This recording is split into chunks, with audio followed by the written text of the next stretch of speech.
And now, BillyCBoxing.com presents Thumbs Up, Thumbs Down with Billy C. Here he is, Billy C.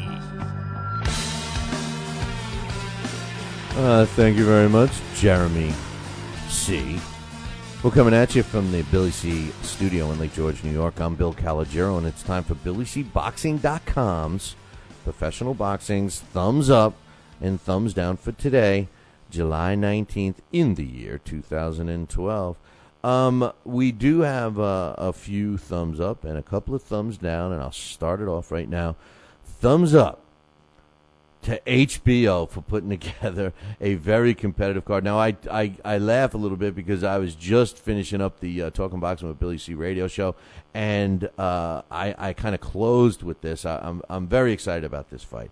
Not only am I excited about the very competitive triple header that we got scheduled for September 29th coming at us from Foxwoods in Connecticut. The main event's going to put Edwin Rodriguez against Jason Escalera, two undefeated fighters. The co-main is Zolt Erdai, who's an undefeated fighter, against very tough Isaac Chilimba, who we all love this kid.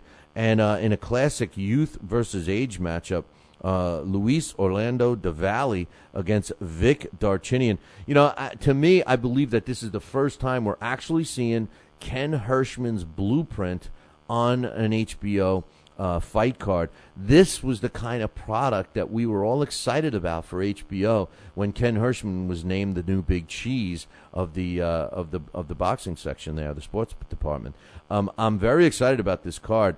I just hope that they cap it all off with one other thing. I have one wish. I give him a thumbs up either way, but I have one more wish to Mr. Hirschman. Please, Kenny, do me a favor. Finish your mark. Get rid of Lampley and Merchant. Tell them to stay home. Let Papa do the blow-by-blow. Let Max do the color. And add as a special ringside analyst, either one, either Manny or Roy. It doesn't matter. And please tell Max to be Max.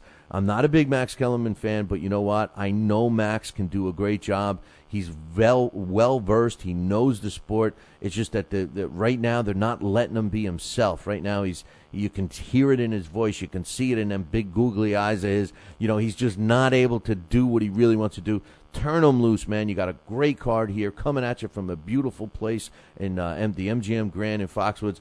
Here it is, Ken Hirschman's blueprint on HBO. Finally, we're going to be in September. We're going to be in the last quarter of the year, and Hirschman is finally putting a top-notch card on HBO. We knew it was going to happen. Here it is, man. Thumbs up to HBO. Thumbs up to Team Guillermo Jones and Team Dennis Ledebev for coming to terms without needing to go to a purse bid for their matchup to decide who the real WBA Cruiserweight champion is. If you recall, Guillermo Jones, he's got the belt. He's been criticized for not defending it enough, not fighting enough, blah, blah, blah, blah, blah. And the WBA has been criticized for not making him do it. On the other hand, you got Dennis Ledebev, who's the interim WBA Cruiserweight champion, and he's been destroying people when he's given the chance. His skill set is a little iffy when you leave just the power punching. He's methodical. He plods forward. He doesn't really jab. He doesn't have much of a defense. But this guy's a killer in the ring. I love watching him, and I love this matchup. And I have to give both teams thumbs up for coming to terms with each other and not going to purse bid. Because if it would have went to purse bid, you wouldn't have had happy campers. And I think at this point, this gives us at least it paints a picture that both teams came to an agreement. They're both happy with the agreement. Now we're going to see who the real WBA Cruiserweight champion is, and I love it. I give them a thumbs up. And finally, my last thumbs up goes to the Nevada State Athletic Commission for clearly having their shit together. Yeah, I'm going to say it. I'm going to say the S word. They had it together for approving two huge fights in Las Vegas on September 15th. Of course, we know that the first one is the middleweight showdown on pay-per-view between Julio Cesar Chavez Jr.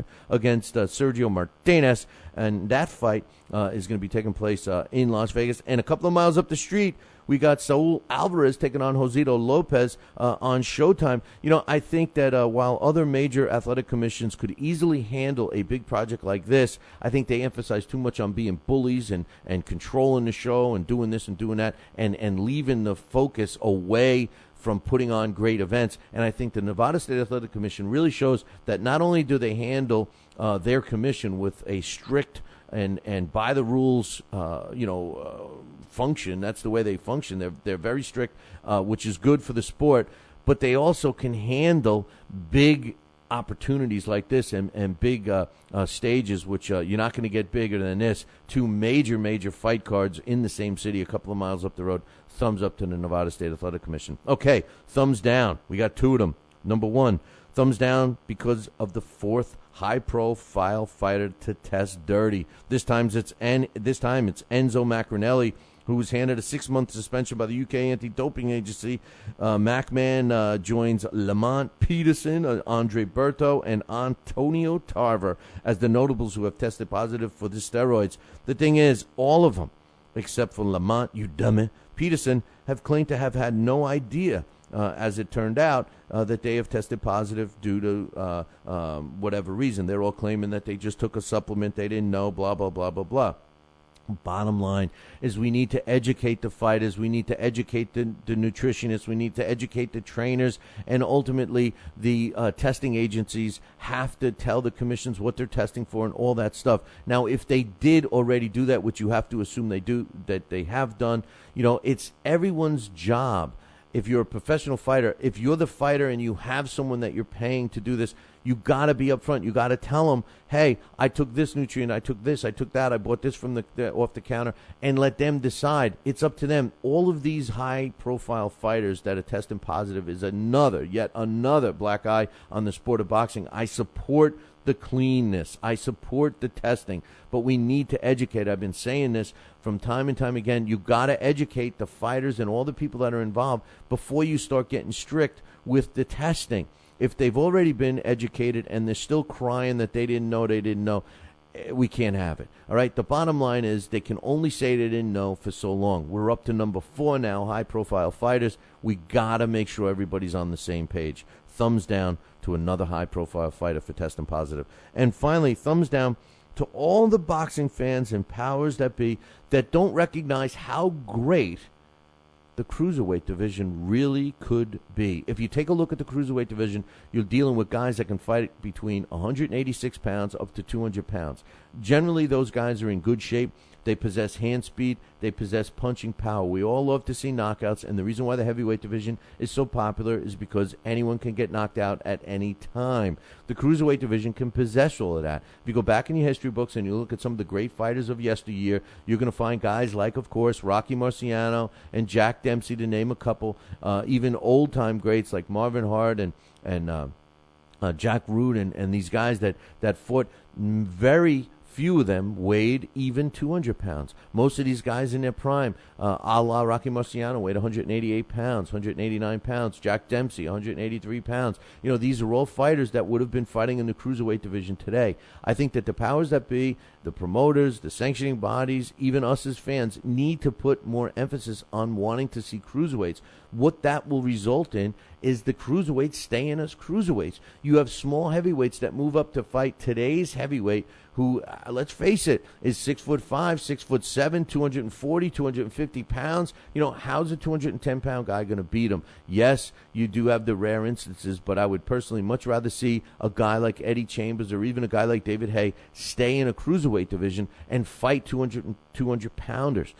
Fight 199 pounders, get in good shape. And as long as they were able to make the money that they deserve, they wouldn't need to move up into heavyweight. So I give a thumbs down to the people that don't recognize how great the cruiserweight division could truly be. Hey, that concludes our show for today. Make sure you tune in tomorrow. Ciao, baby.